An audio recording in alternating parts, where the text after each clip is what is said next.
Assalamualaikum warahmatullahi wabarakatuh. Perkenalkan, saya Siti Aisyah.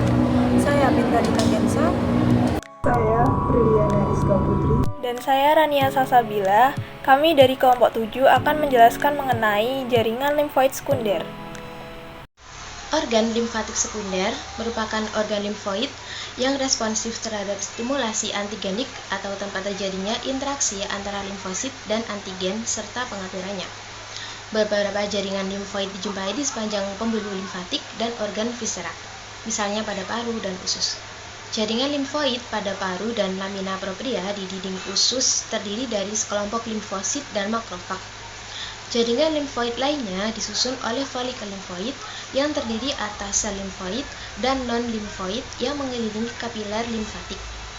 Jaringan limfoid lain seperti jaringan limfoid mukosa, yakni MALT, meliputi bercak Bayer di usus halus, tonsil, dan appendix, juga termasuk folikel limfoid di dalam lamina propria usus dan membran mukosa di sepanjang saluran napas atas, bronkus, dan saluran genitalia. Berikut akan kami jelaskan mengenai organ limfatik sekunder, yaitu limfa, nodus limfa dan pembuluh limfa, tonsil dan adenoid, serta jaringan limfoid lain. Organ yang pertama yaitu limfa. Limfa adalah organ limfoid datar, bulat telur, terorganisir dengan baik yang terletak di daerah kiri atas rongga perut di belakang lambung dan dekat dengan diafragma. Warnanya merah tua dan berhubungan langsung dengan sirkulasi arteri utama dan limfa menyaring darah. Strukturnya yaitu, limfa adalah satu-satunya organ limfoid yang tidak disuplai dengan pembuluh limfatik. Limfa dikelilingi oleh kapsul. Kapsul menembus ke dalam jaringan sebagai septa yang disebut trabekula. Limfa terdiri dari pulpa merah dan pulpa putih, dipisahkan oleh zona margina. Yang pertama yaitu pulpa merah. Pulpa merah limfa terdiri dari jaringan retikuler, tali limfa, dan sejumlah besar sinusoid berisi darah yang mengandung makrofag, granulosit, trombosit, limfosit, sel plasma, dan yang paling penting, sel darah merah yang mengimpor warna merah menjadi pulpa merah. Ini adalah tempat di mana sel-sel darah tua atau rusak dihancurkan. Lalu, daging buah merah juga merupakan tempat cadangan hematopoiesis. Yang kedua yaitu pulpa putih. Arteri limfa memasuki limfa melalui hilus dan bercabang menjadi pulpa putih sebagai arteriol. Arteriol dikelilingi oleh selubung limfatik periarteriolar atau PALS yang padat dari sel T dan B dengan beberapa DC dan makrofag. Di dalam selubungnya terdapat sel T, terutama TH dan sebagian TC, IDC, folikel limfoid primer yang mengandung FDC, dan sel B naif. Nodus limfa dan pembuluh limfa. Kelenjar limfa disebut juga nodus limfa, berbentuk bulat lonjong seperti kacang dengan satu lekukan yang disebut sebagai hilus, serta memiliki ukuran 10-15 cm. Kelenjar limfa memiliki jaringan retikuler padat berisi limfosit, makrofag, dan sel dendritik.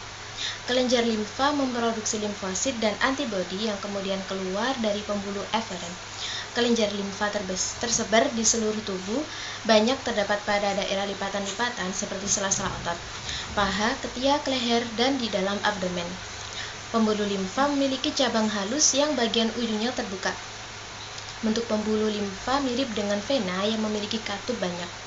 Pembuluh limfa terbagi menjadi dua bagian, yaitu limfa kanan pada dada kanan dan limfa kiri pada dada kiri. Pembuluh limfa kanan berfungsi sebagai penampung cairan limfa dari kepala, leher, dada, paru, dan lengan sisi kanan. Sedangkan pembuluh limfa kiri berfungsi menampung cairan limfa dari kepala, kemudian ke leher, dada, lengan, dan tubuh bagian bawah sisi kiri. Di pembuluh limfa terdapat cairan yang disebut cairan limfa yang berasal dari cairan ekstrasel, yakni cairan darah yang meresap ke kapiler darah. Kelenjar limfa berfungsi membawa limfosit ke bagian organ limfoid dan aliran darah. Limfonodus mempunyai dua fungsi. Fungsi pertama adalah untuk penyaringan bahan-bahan asing seperti partikel sisa fagositik yang bersifat imunogenik melalui saluran limfa. Fungsi kedua adalah sirkulasi limfosit yang dibentuk dalam organ limfoid primer. Tonsil dan adenoid merupakan benteng pertahanan terdepan untuk menangkis infeksi patogen yang masuk melalui saluran nafas dan saluran cerna. Tonsil throat, fossa tonsillaris di samping belakang lidah dan di bawah lidah, sedangkan adenoid terletak di dinding belakang tengah nasofaring. Secara anatomis, tonsil terdiri dari tonsil palatina, tonsil pharyngealis, dan tonsil limoalis. Tonsil palatina terdapat pada bagian kanan dan kiri belakang orofaring dapat saat membuka mulut.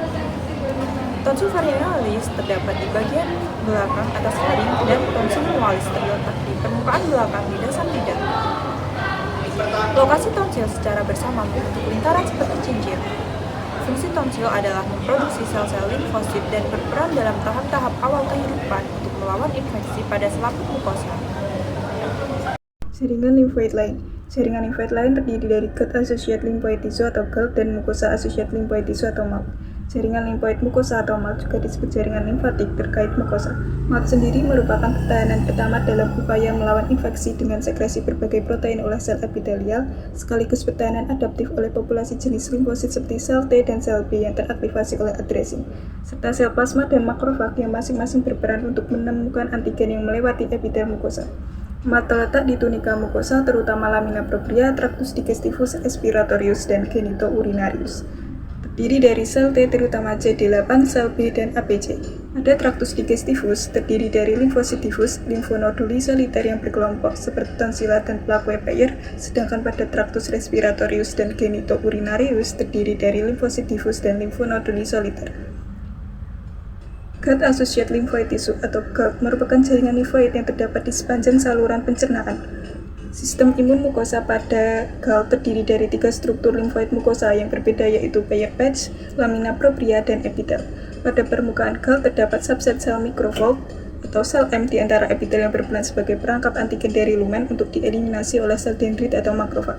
Pada lamina propria terdapat sel efektor mukosa spesifik seperti sel T, sel B memori, dan sel plasma penghasil IgA terutama IgA2. Sel epitel mukosa selain berperan sebagai penggalang fisik juga berperan langsung dalam homeostasis. Rangsangan pada mukosa seperti adanya infeksi patogen akan mengaktifkan intraepitelial limfosit untuk menghasilkan sitokin dan kemokin yang berperan pada inflamasi. Baiklah, sekian pemaparan dari kelompok kami. Terima kasih dan sampai jumpa.